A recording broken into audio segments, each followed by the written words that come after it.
Hey folks, Sanjana here. Today I am here with one of the important financial ratios, PE ratio. What do you mean by PE ratio?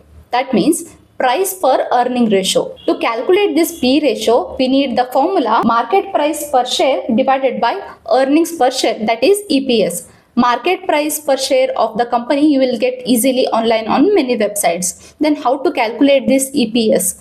EPS is calculated by profit after tax divided by number of outstanding shares of the company. Profit after tax you will get in the income statement. Let's assume that the profit after tax of the company is 2 lakh and the number of outstanding shares of the company is 20,000. That comes out as 10. Now assume that the market price per share of the company is 100 and the EPS just now we calculated is 10. Put that in the formula, you will get 10. What does that 10 indicates? What do you mean by this P ratio 10?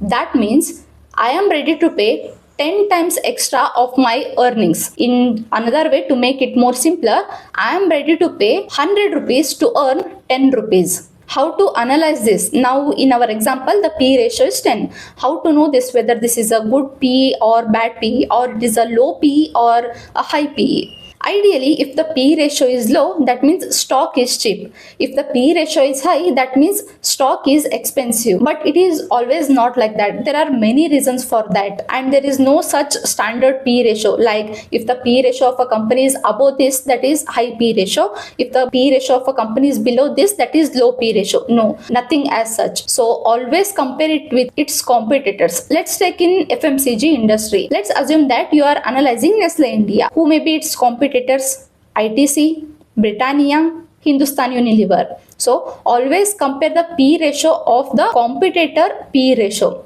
or you can also compare it with that particular industry average. So you will easily get to know which has the high P ratio, which has the low P ratio. And there are two types of P ratio: trailing P ratio and forward P ratio. Trailing P ratio uses the historical data, that is past 12 months data. It gives an assessment of recent performance of the company. And forward P ratio.